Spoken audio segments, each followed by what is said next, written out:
Whew. Ah. Good morning.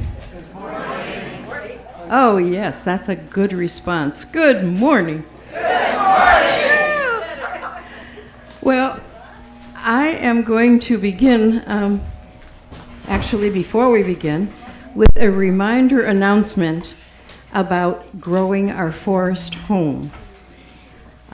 That's a reminder that WHUUF is working toward a capital campaign to increase the capacity in all of our buildings. The fellowship's priorities, based on your input, are to increase accessibility, provide more space in the sanctuary, the coffee room, and the lobby, and to improve our audiovisual systems.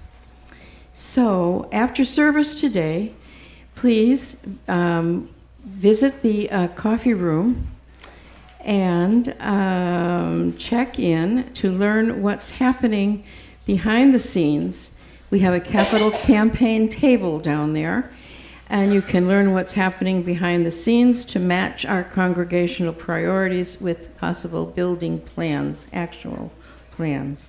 And you'll see the timeline for the next 8 or 9 months. Folks from the capital campaign and the design build team will be there to answer your questions and chat with you and whatever you might want to know about it. WHUUF needs everyone to support this campaign, so please do join our Growing Our Forest Home project. And now, good morning again. And welcome to West Hills Unitarian Universalist Fellowship, now in its 6th decade of being affectionately known as WHUUF. I'm Sulima Malzin, now in my 8th decade, and I've been a WHUUFer since before the turn of the century. I love saying that. My pronouns are she and her, and this morning it is again my privilege to be your lay leader as we come together to celebrate getting old. There we are. To rejoice in the fact that we've made it this far, and to recognize that indeed old age is not for sissies. The good news is you don't have to be old to be here this morning. We are delighted to have you with us, no matter your age or wherever you happen to be in your life's journey. Wherever you are, as a matter of fact, whether you're here in the sanctuary or downstairs in the coffee room, watching on a screen completely somewhere else, or even at a different time. Whatever your age, color of your skin, who you love, or how you identify your gender, none of that makes any difference to us. Whether you went to Sunday school as a kid or you've never set foot in a house of worship, you are always welcome here, regardless of where you came from or where you might be going. recognizing that love is the true heart of our humanity. Alice Walker, the author of The Color Purple, who also happens to be in her 8th decade, said it this way: "Love is not concerned with whom you pray or where you spent the night you ran away from home. Love is concerned only that the beating of your heart should kill no one." So I invite you to relax, to open yourself to what looks like it's going to be a lighthearted hour or so of music, poetry, and testimonial from some of WHUUF's own elders. And let us begin by taking just a couple of minutes, as we do most every week, to greet each other. And if you don't know what to say next, here's a suggestion. When is old old? Here we go.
Well, I woke up still not dead again today.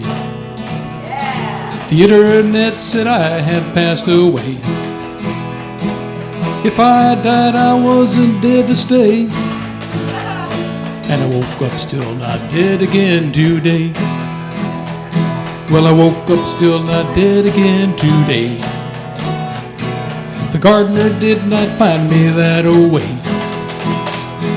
You can't believe a word that people say.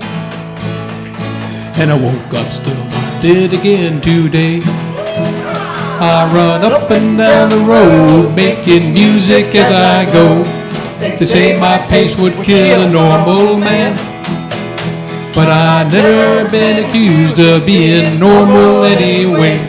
And I woke up still not dead again today.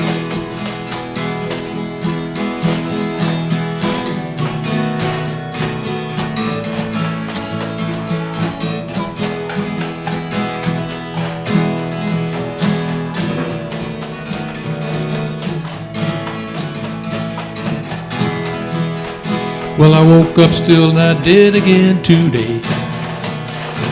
The news said I was gone to my dismay. Don't bury me, I got a show to play. And I woke up still not dead again today. I run up and down the road making music as I go.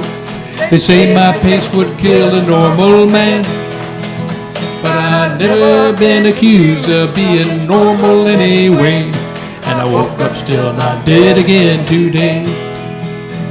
Last night I had a dream that I died twice yesterday. And I woke up still not dead again today.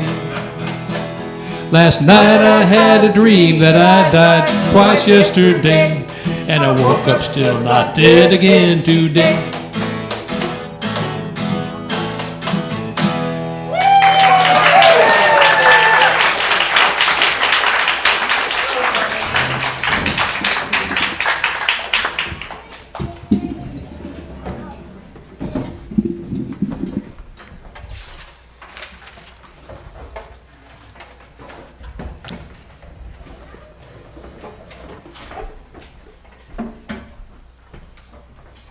So that's a taste of what we're in for this morning. But we're going to begin, as we always do, by lighting our chalice. It's what Unitarian Universalists all over the world do when they begin a Sunday worship service. And Sunday worship means celebration. So I'm asking Carol Price, one of our honored elders, to come forward and light the chalice as we share together this responsive reading, which, there we are. The words are on the screen. Yours are, well, I thought they were in black and red, but they're not. So I'll start and you will follow. May the spirit of all life catch fire as we light this chalice. In time itself, may the spirit of all beings come to us as we gather this morning in an ever-growing circle of community.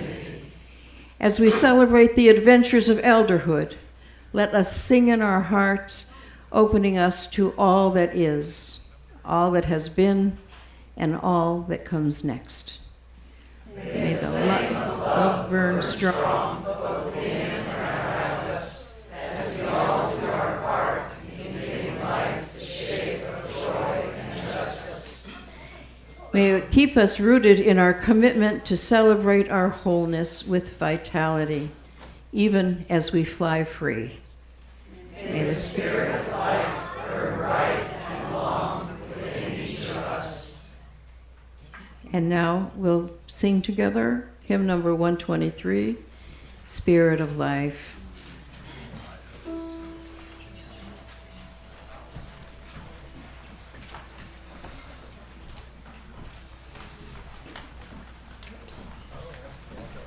I'll stand here. Spirit of life, come unto me. Sing in my heart all the stirrings of compassion. Blow in the wind, rise in the sea, move in the land, giving life the shape of justice. Oh, hold me close, wings set me free. Spirit of life, come to me, come to me.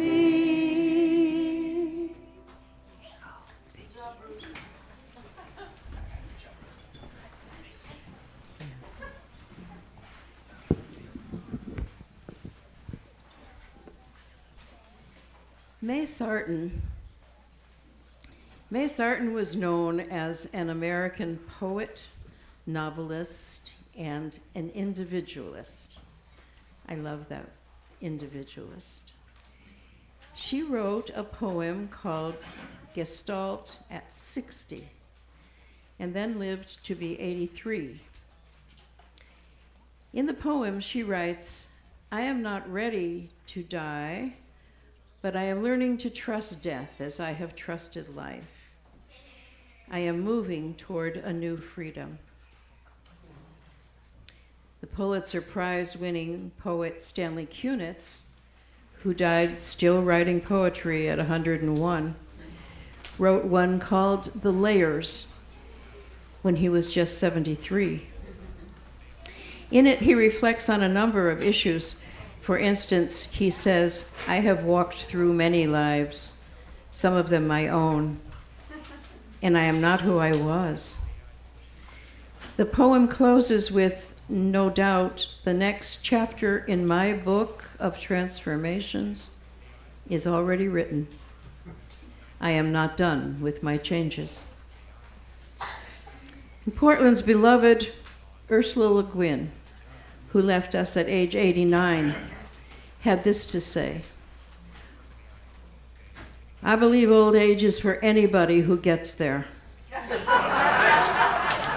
Warriors get old, sissies get old. In fact, it's likely that more sissies than warriors get old. Old age is for the healthy, the strong, the tough, the intrepid, the sick, the weak, the cowardly, and the incompetent. Don't we know it? People who run 10 miles every morning before breakfast, and people who live in a wheelchair.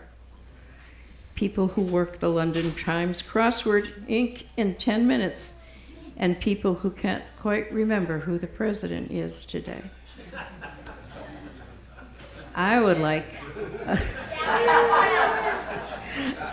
like a poster showing two old people with stooped backs and arthritic hands and time-worn faces, sitting, talking deep, deep in conversation. And the slogan would be, "Old age is not for the young." The British poet Jenny Joseph, who died at age 85, gave us her warning about becoming an old woman way back in 1961 when she was just 28 years old. And this, my friends, is what we are about to play with this morning. Molly Devine, would you come up and share Jenny Joseph's warning?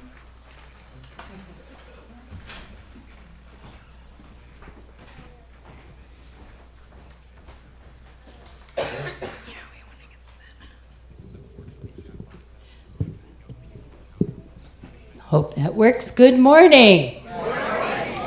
I am Molly Devine, and I'm pleased to be standing before you wearing purple. Not an abnormal situation for me, I must say. When I am old woman, I shall wear purple, with a red hat that doesn't go and doesn't suit me. And I shall spend my pension on brandy and summer gloves and satin sandals and say we've no money for butter. I shall sit down on the pavement when I'm tired and gobble up samples in shops and press alarm bells and run my stick along public railings and make up for the sobriety of my youth. Or not. I shall go out in my slippers in the rain and pick flowers in other people's gardens and learn to spit. You can wear terrible shirts and grow more fat and eat 3 pounds of sausage at a go, or only bread and pickle for a week, and hoard pens and pencils and beer mats and things in boxes. But now we must have clothes that keep us dry and pay our rent and not swear in the street and set a good example for the children. But we must have friends to dinner and read the papers. But maybe I ought to practice just a little now, so people who know me are not too shocked and surprised when suddenly I am old and start to wear purple.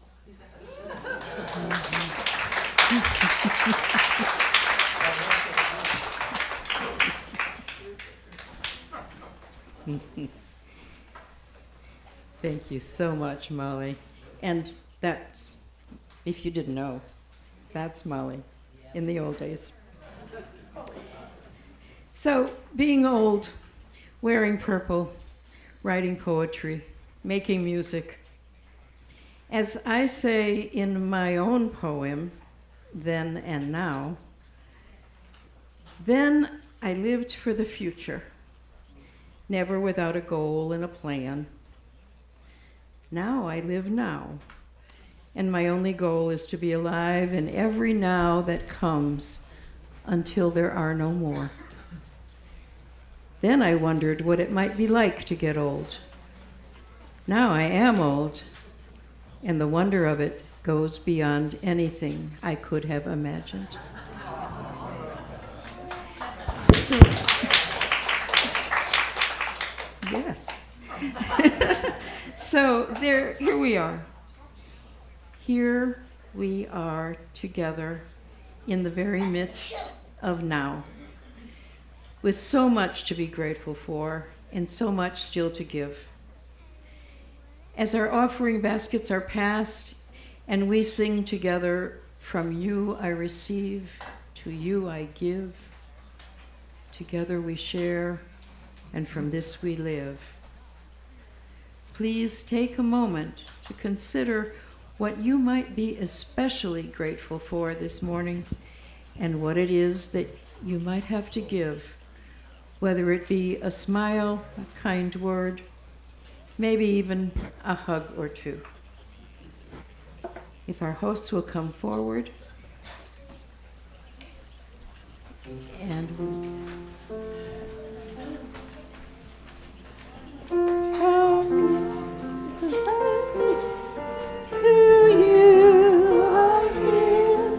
together we share, and from this we live. From you I receive, to you I give. Together we share, and from this we live. From you I receive, and to you I give. Together we share, and from this we live.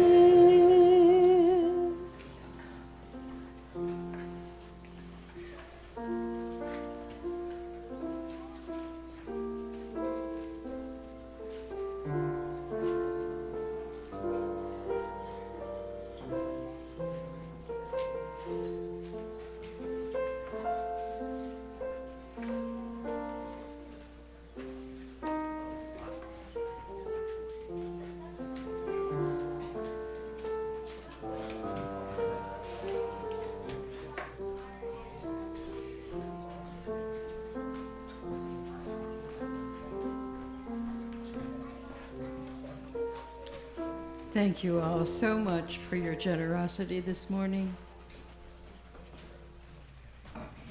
And now, if there are children of any age who would like to come up to hear a special story, hello, Bruce. I'm so glad you're here. Here we go. Good. Good. We have a special story this morning. Yes, love it. We have a special story this morning about a little boy who's not very old, but he has a lot of names. Wilfred Gordon MacDonald Partridge.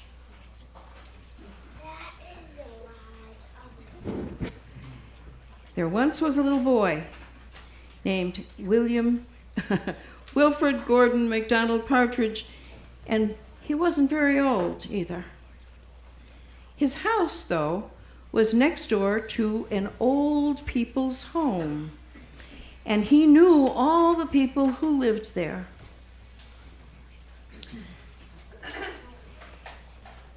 He liked Mrs. Jordan, who loved to play the organ, and he listened to Mr. Husking, who told very scary stories.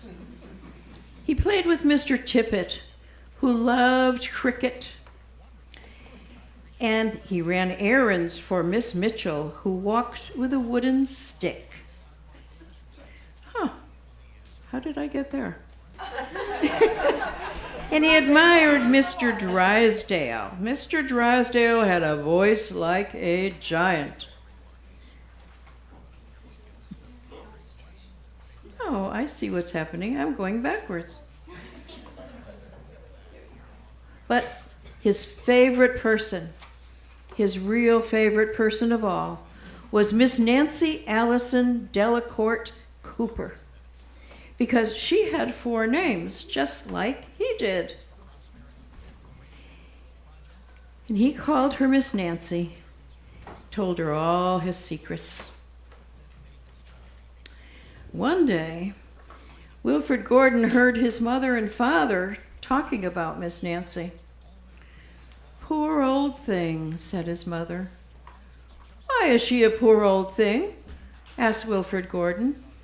"Because she's lost her memory," said his father. "Oh, it isn't surprising," said his mother. "After all, she is 96. "But what's a memory?" asked Wilfred Gordon. He was always asking questions. "It is something you remember," said his father. But Wilfred Gordon wanted to know more. So he called on Mrs. Jordan, and he said, "What's a memory?" "Something warm, my child, something warm." And then he called on Mr. Husking, and he said, "What's a memory?" "Something from long ago, my lad, something from long ago."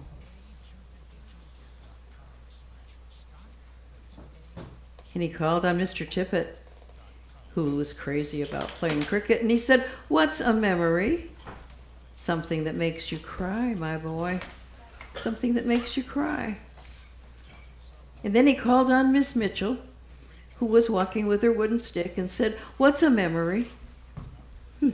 "Something that makes you laugh, my darling, something that makes you laugh."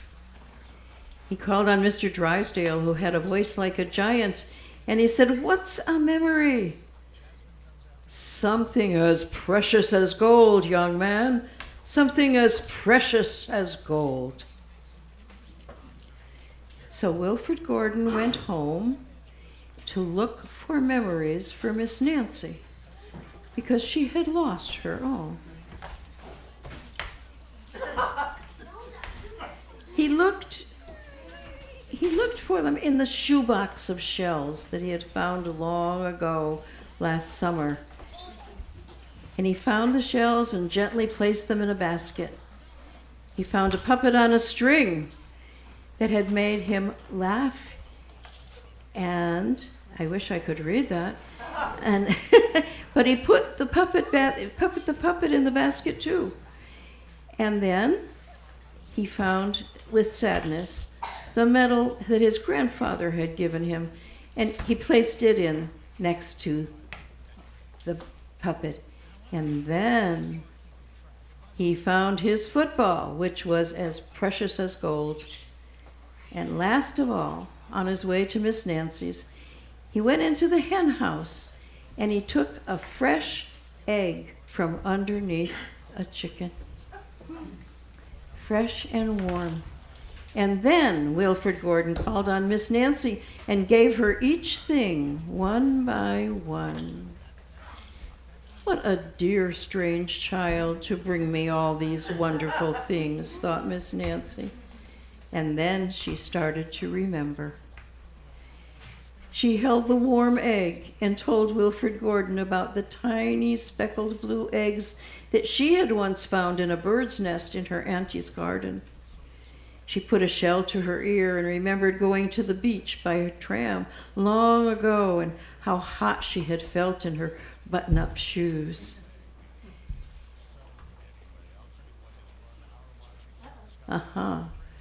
And she, oh yes, yes, yes. She touched the medal and she talked sadly about the brother that she had loved. He had gone to war and never come back. And she smiled at the puppet on strings and remembered how she had shown it one like that to her sister, and they had laughed and laughed and laughed. She bounced the football, and to Wilfred Gordon, and remembered the day that she had met him and all the secrets they had told. And the two of them smiled and smiled because Miss Nancy's memory had been found again by a small boy who wasn't very old either. Kind of like you, Bruce. Not very old, but very wise. Shall we sing our children out now to their religious exploration? Form arches.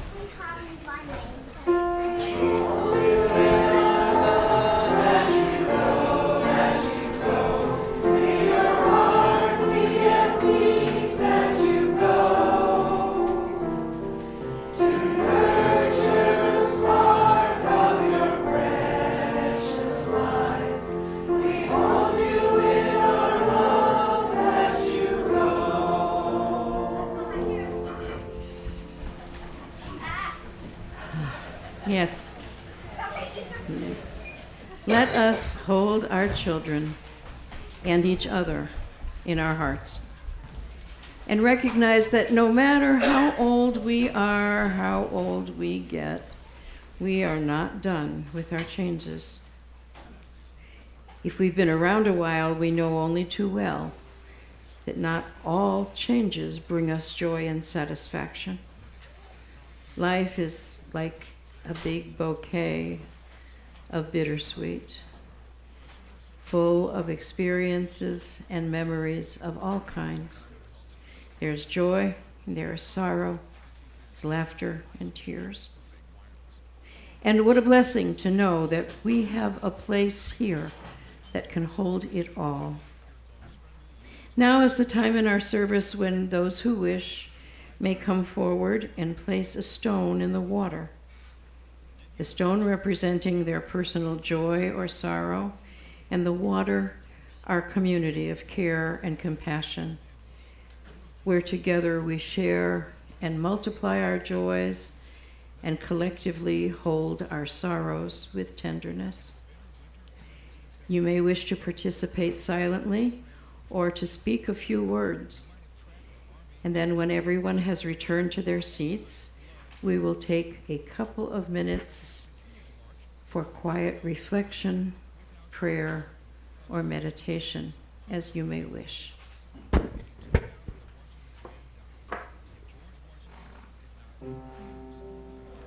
This I own.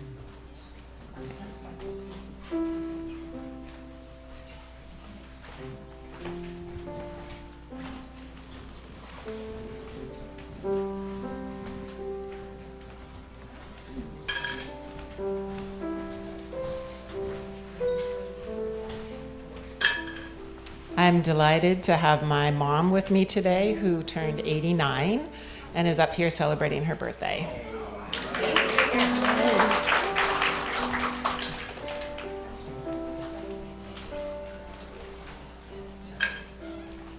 This stone is for unmitigated joy, for the fact that at the end of the week, I will board a plane and fly off to New England to visit friends and family and to participate in Chautauqua Week on the future of food. So yay, after months and months of struggling with oxygen.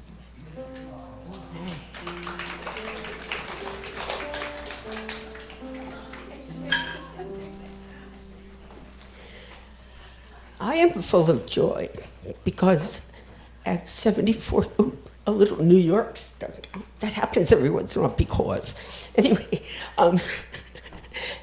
at 74 years old, I feel like I'm starting my third childhood. Welcome.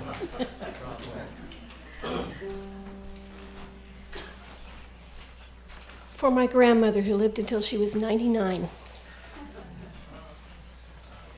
This is for my son who will be having open heart surgery quite soon.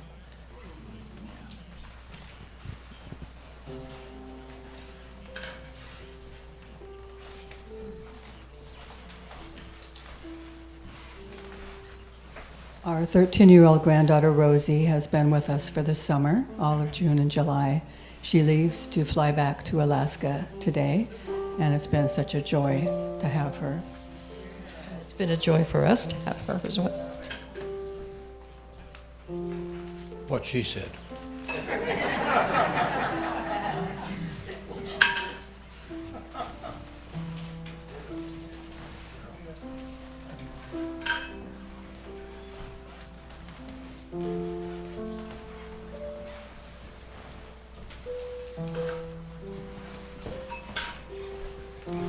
Our joy is having our grandchildren with us, Fiona, 12, and Margot, 8. And they just left for RE right now, but not before we dropped off our school supplies. It is curated by an 8-year-old to be just the thing.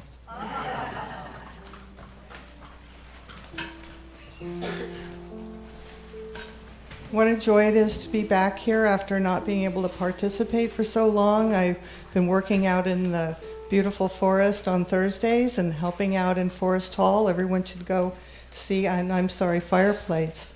Yeah, Fireside. See, I haven't been here long enough. Painting in there is gorgeous. Everyone needs to go have a look, and it's wonderful to be a part of this community.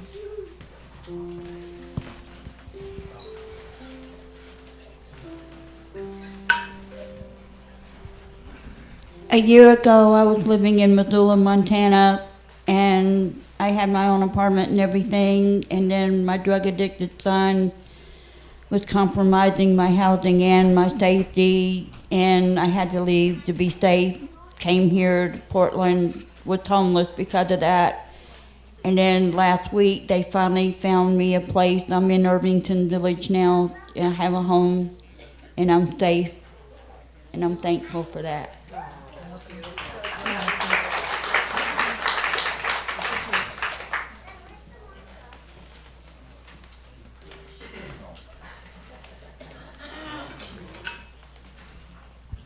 Hi, I'm Charlie. I'm visiting from Houston, Texas, and I'm here to tell you that there are a lot of WHUUFs. We have 13 churches that work together, and we are activists, okay?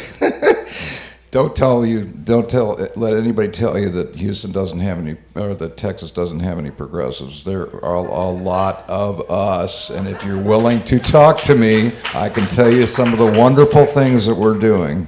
So, thank you I'm glad to be here. Thank you, Charlie.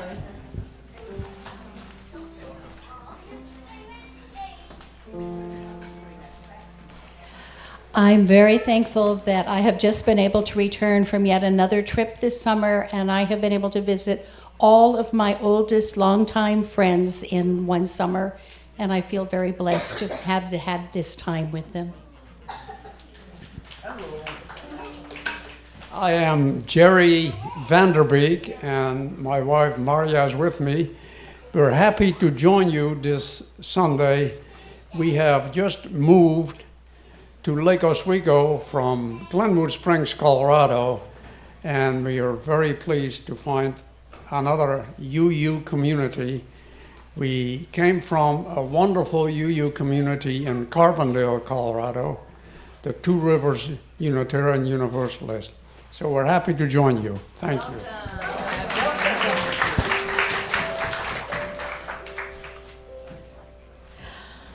Whoa. What a beautiful morning. I'm going to place one last stone in the water for all of the joys and sorrows that have been left unexpressed and reside in our hearts. Let's take just a couple of minutes of silence before we move on.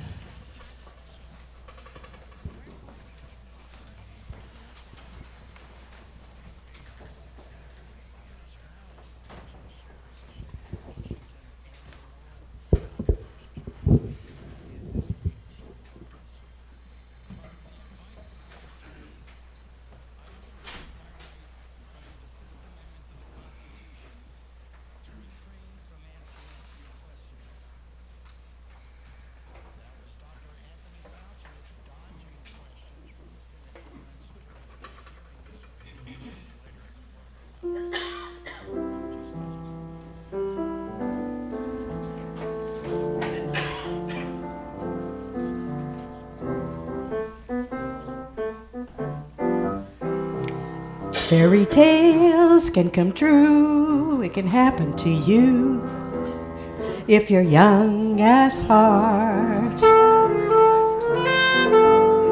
For it's hard, you will find, to be narrow of mind if you're young at heart. You can go to extremes with impossible schemes. You can laugh when your dreams fall apart at the seams. And life gets more exciting with each passing day. And love is either in your heart or on its way. Don't you know that it's worth every treasure on earth to be young at heart? For as rich as you are, it's much better by far to be young at heart. And if you should survive to 105, look at all you'll derive out of being alive. And here is the best part: you have a head start if you are among the very young at heart.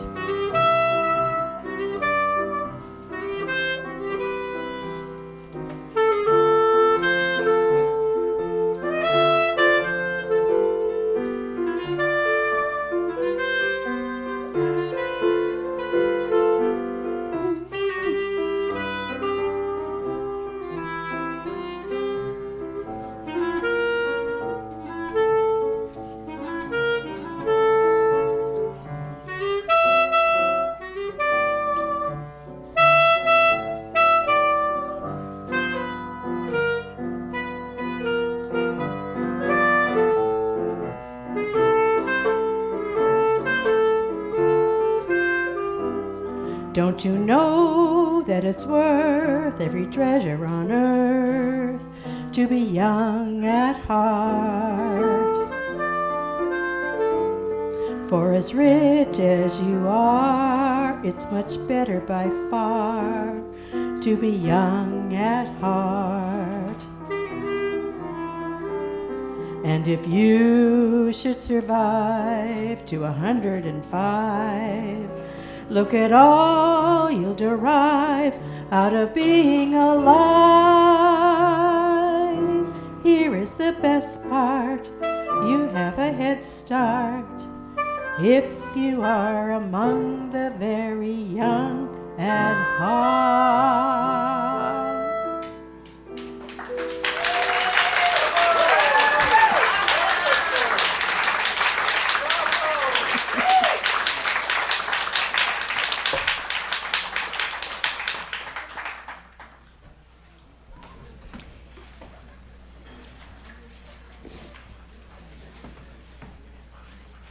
And now, we reach the moment that we've all been looking forward to.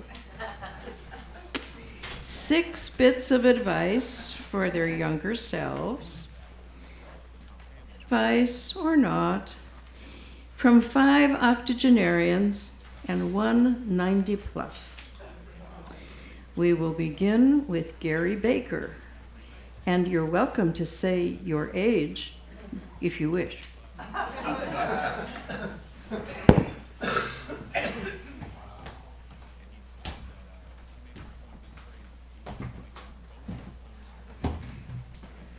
Wow. Nice suit. You'll probably join IBM someday, and be nice to have that. Schwinn World. Look at that. It's got a horn and a light. Wow, be great when you get your first paper out. Good morning. I'm 87 years young, but I really don't feel a day older than 101. So, Sulima had asked me to share some thoughts about good and bad judgment, and I'll focus mainly on the years between I was 25 to 35. I joined IBM in 1961. And 4 years later, I figured hey, I want to be an IBM manager, and so I better get some extra education. So I started law school at night, and in 1969, when that was finished, I had my first management opportunity to go to Salem, Oregon, and become a administrative operations manager. And in 1972, unfortunately went through a difficult divorce, but later that same year I was offered the opportunity to become administration manager in Anchorage, Alaska, and that kind of set me on my way, and it was really a great opportunity. So with my 8 and 10-year-old sons in tow, we went up to Anchorage, and right off the bat, good judgment. I got all the managers up there to agree to let me do all the initial interviews with women, no matter what job they were working for, and that worked really well. One Saturday, I met Elizabeth Beatle, who was a native of Argentina. She worked at Ciba Geigy in Bern, Switzerland, and then as the nanny for a TV news anchor in New York City, and then as an administrator for RCA Global Communications in San Francisco. And then the light came on to her, and she realized there were 6 men for every woman in Alaska. So, learned to drive, bought a car, bought a dummy to go with her, and drove up the Elkan Highway into Alaska. And I tested her. She scored 100%, even though her native language was not English, and hired her on the spot. And 16 months later, I married her. Being in Alaska, we had many executives come to visit. And when my district manager came, my operations manager, and I took him to a fly-in salmon fishing in the interior. And he almost immediately caught a 4-pound salmon, and my operations manager went up, unhooked the salmon, let it back into the river, I guess. And he came right up to me about 6 inches from my face, said 5 words that have burned in my heart ever since. Never again, mailroom, Fargo. So I think the message was pretty clear. About a couple hours later, we caught about a 10-pounder, and fortunately that one they kept on. Another thing that occurred was one of the top administrative managers in the United States came up to visit with his very attractive 19-year-old daughter. And at that time, I'd promised the troops if we made our numbers, we'd do a fly-in, camp-in, barbecue, salmon fry, all that good stuff in the interior. And we did that, and he went in with us. And about 2 o'clock in the afternoon, all of a sudden, his 19-year-old daughter and one of my young bucks disappeared. And I thought, oh God, I'm in real trouble. Fortunately, about 30 minutes later, they came back, both of them laughing a lot. So I survived that one somehow. So, and then later on in Chicago, I wanted to take my 7 people that were working with me and go out to a nice dinner. So we went to this nice place, and little did I know, once we got in there, here were engraved cards for each person around the table, and matchbooks with my name on them and so forth. And pretty soon a person came up, and he had a beautiful violin. I said, gee, that's a beautiful violin, and you play it so well. He said, I should, it's a Stradivarius. And so I thought, okay. So then they brought out the menus, and there was a lot of really nice things on the menu, but no prices. And so we went through our dinner. I got through the evening. We all had a wonderful time, and I spent $472.38. So when I turned in my expense account, I kind of sheepishly took it into the regional manager, and he said, bet you don't do that again. But he did sign it, so we're on our way. And I just wanted to, unfortunately I lost Elizabeth in 2004, but I had the incredible good fortune to meet Molly Devine in 2005. And in 2006, I was the luckiest guy in the world to be able to marry her. Love you, Molly. So, live and learn.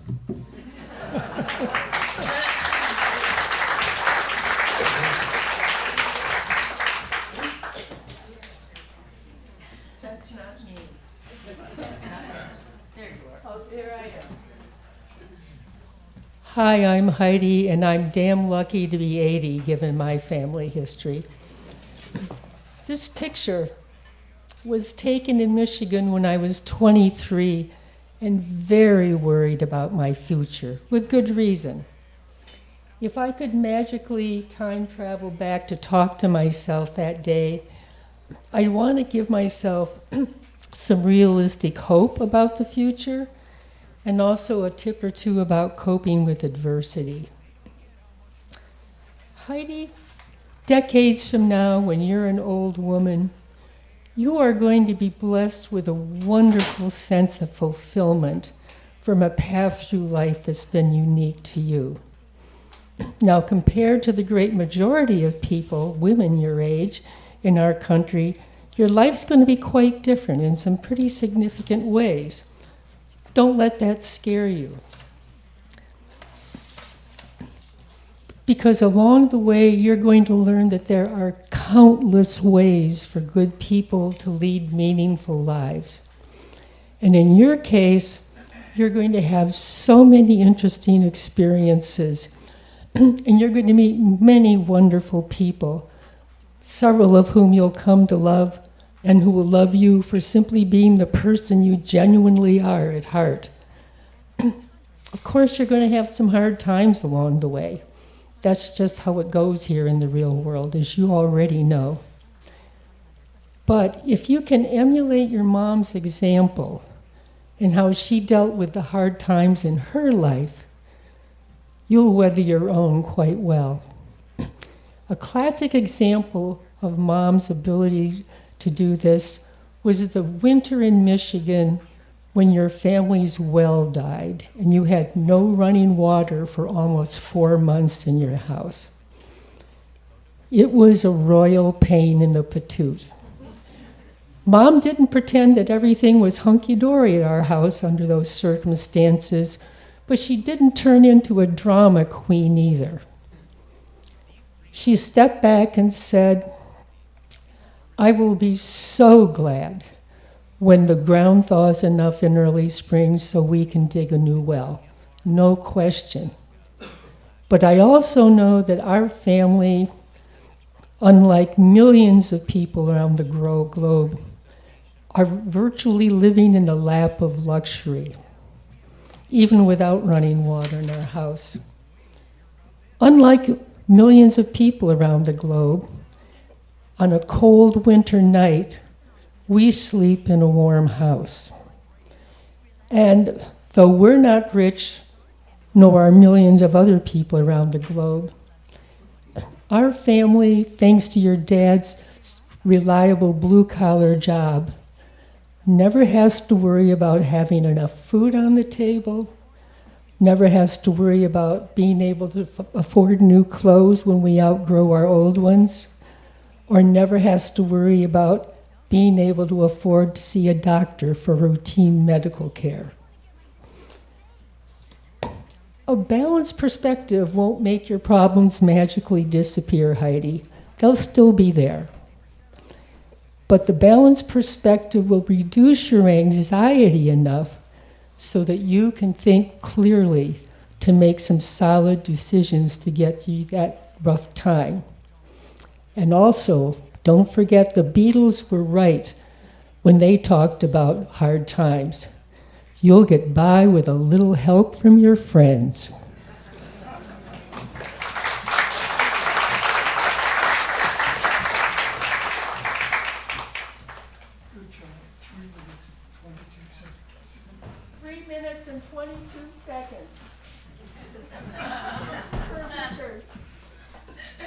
Oh, there I am. Okay. This is a picture of my mom and dad in a car in 1958 in the, what was not the Rose Parade, but it was honoring him and all the work that he had done. So I want to talk about that a little bit.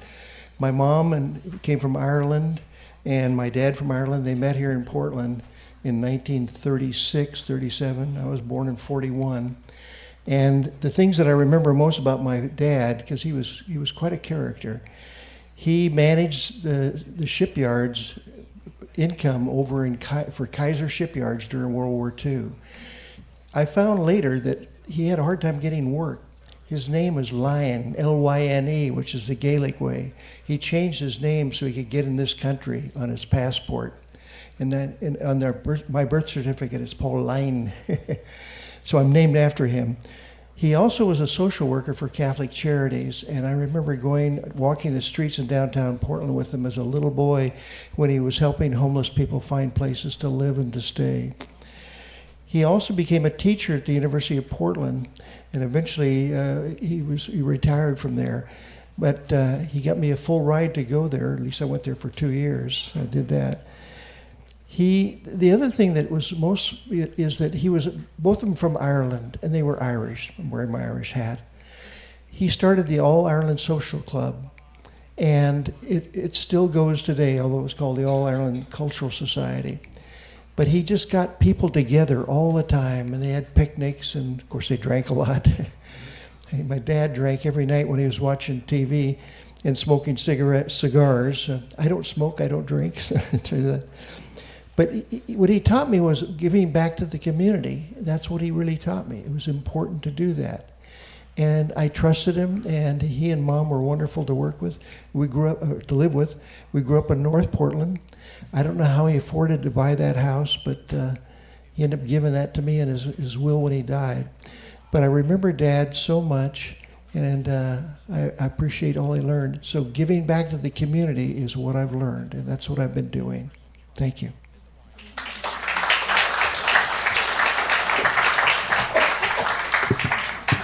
You forgot to mention, Paul, that you're the driver of that car. That is your 16-year-old self driving them in that convertible. Just so everybody knows. Next.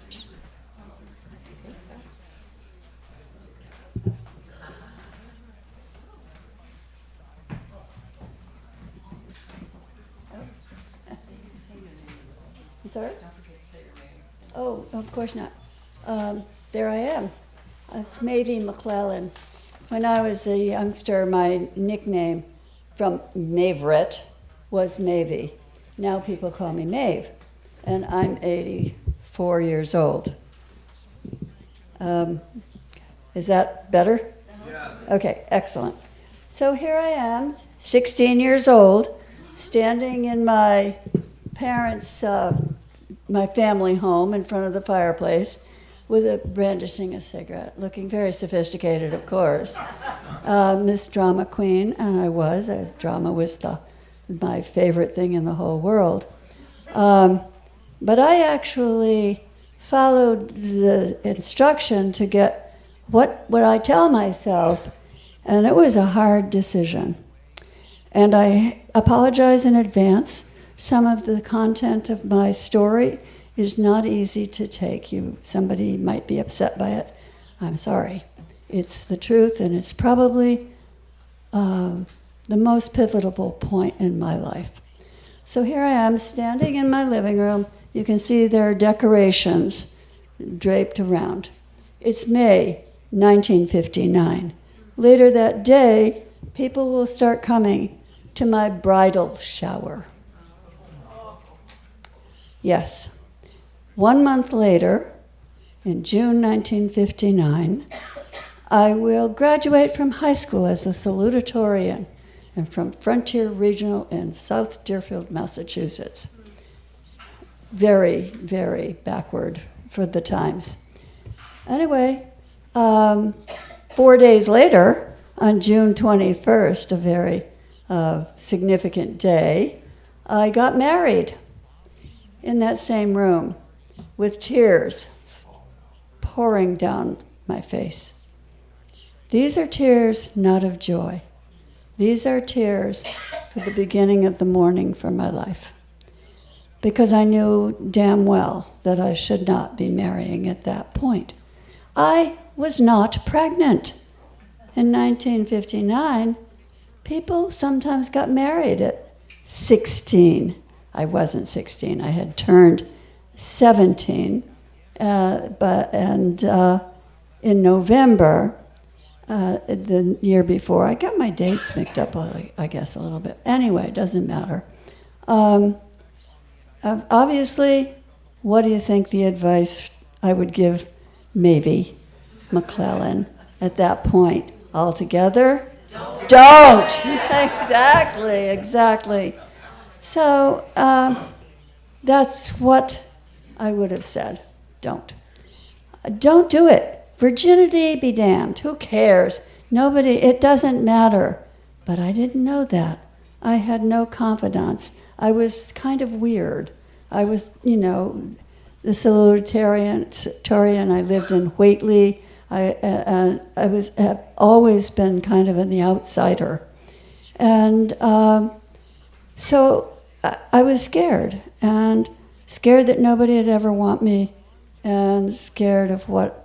And I also was very prideful and very snobby because I did not go to college. I did not even bother. Nobody helped me. My parents didn't know how to help me. My counselors didn't take me seriously. So I did not want to live at home and go to the Cow College in Amherst, the University of Massachusetts at Amherst. I ultimately did go when I was in my 40s, but there you are. That's and people say, well, if you hadn't married, you wouldn't have these wonderful children.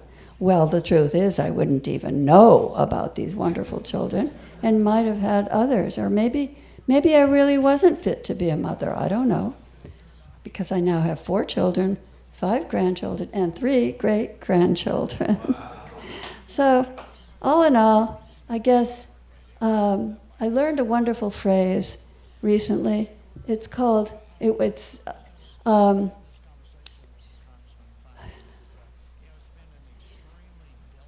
joy is the result of gratitude, not the other way around. And some of you know that recently I had a really bad fall, and I have some gratitude for that, because that fall, finally, after years and years and years of suppressing emotion, I was able to cry. And I hadn't been able to cry in years and years and years, because I was called a crybaby, and so I trained myself not to cry.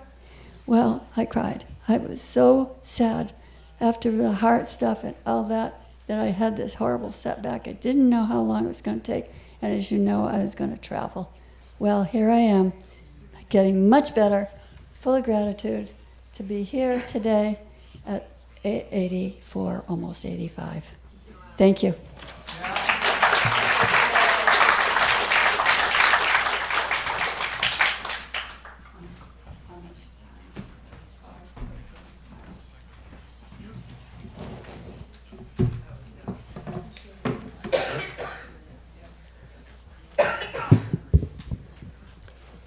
My young self. Richard Jones, right? Richard Jones, age 87, still learning. This is grades 8 to 11, starting with 8th grade.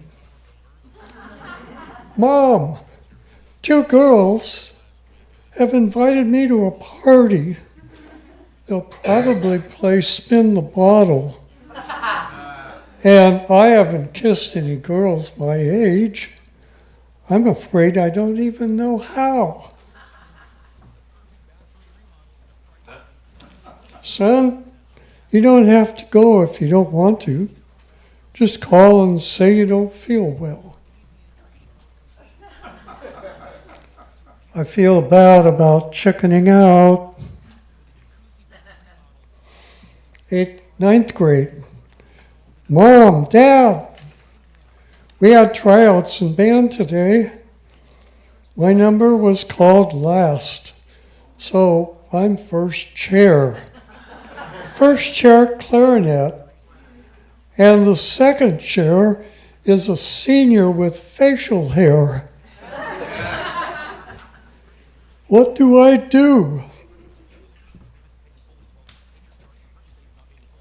Just do your best, but don't let it go to your head. 10th grade. Benny Goodman is my ideal jazz player. If I practice hard enough, maybe I'll be that good someday. Keep practicing, son, but don't let it go to your head. Take it one day at a time.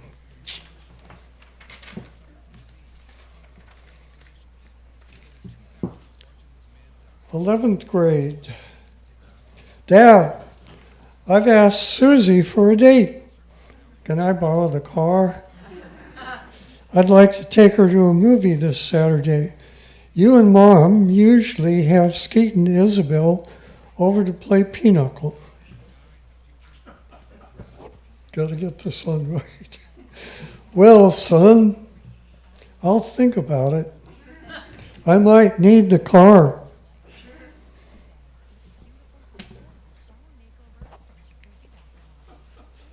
You might need the car. I need the car. Well, you can always take the bus. Take the bus? Well, I'll think about it. Get back to you later.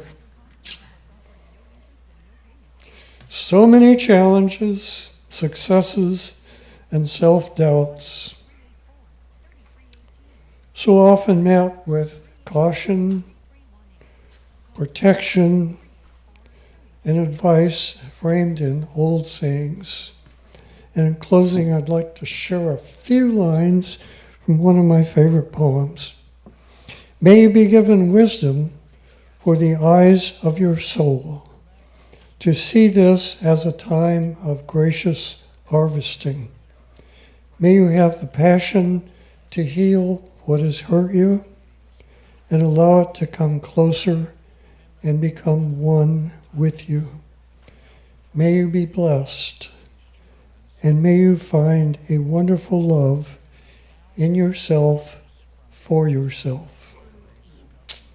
Thank you.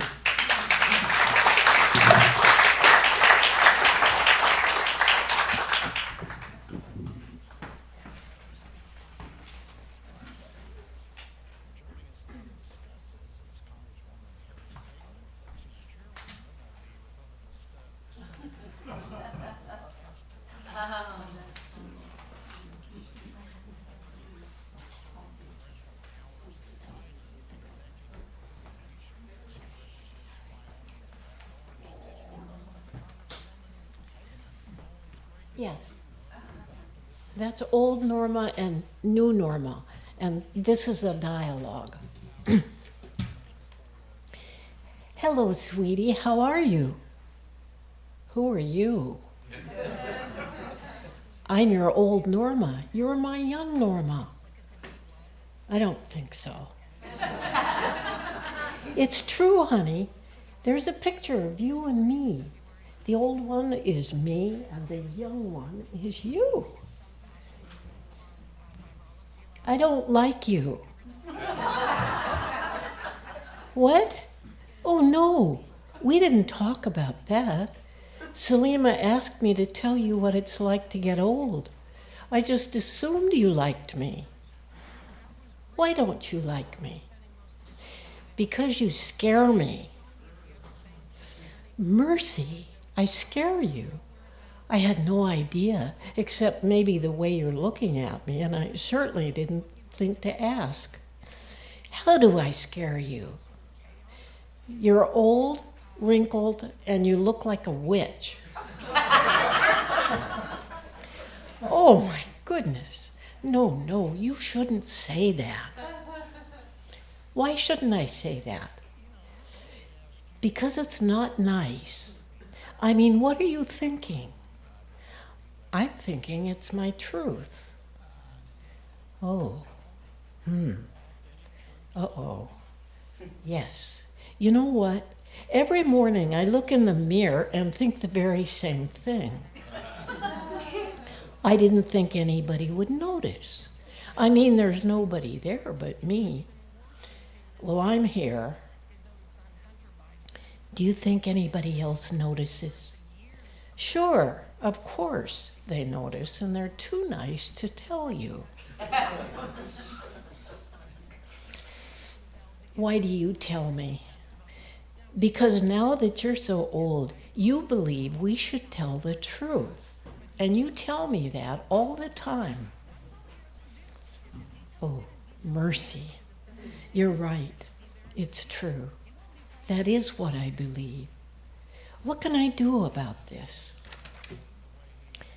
If I were you, I'd either lie and be nice or tell my truth and scare people, and they are likely, like me, to not like you that way. It's up to you. You're a smart, sassy kid.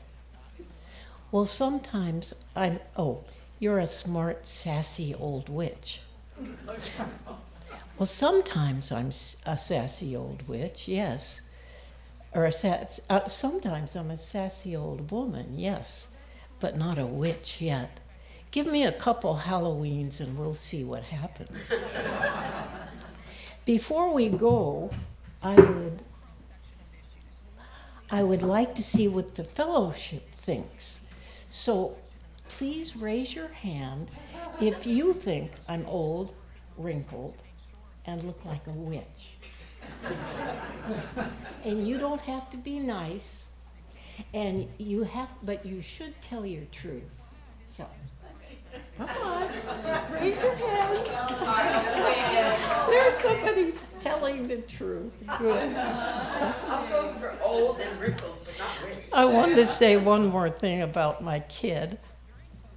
And I'm so glad she has stayed with me for my almost 93 years. And I'm glad she stuck around because she knows more than I do.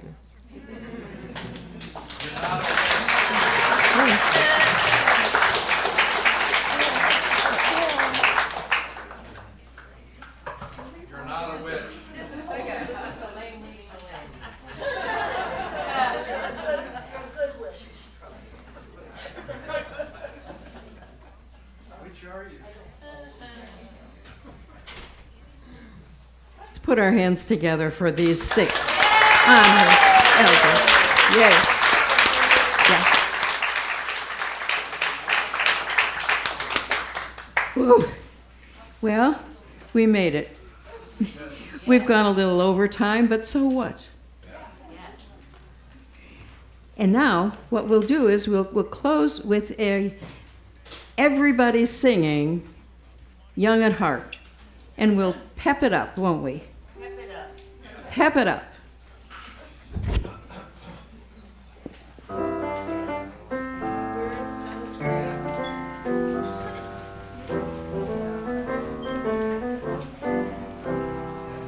Every dance could do if it happened to you in your young at heart.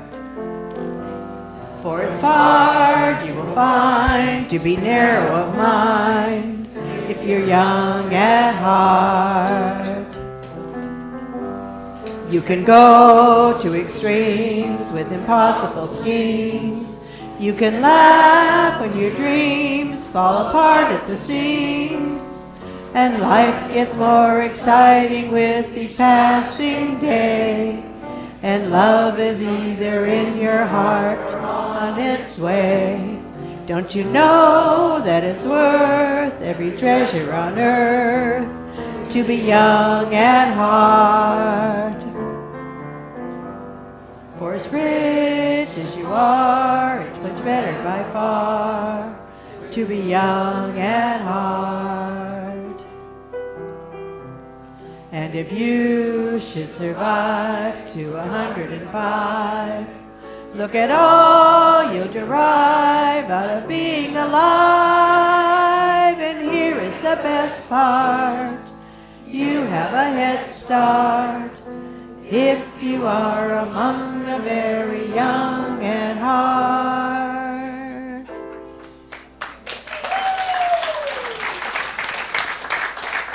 All right. And as we extinguish the chalice this morning, let us remember we are not done with our changes. And let us join hands and sing as we usually do, Carry the Flame of Peace and Love.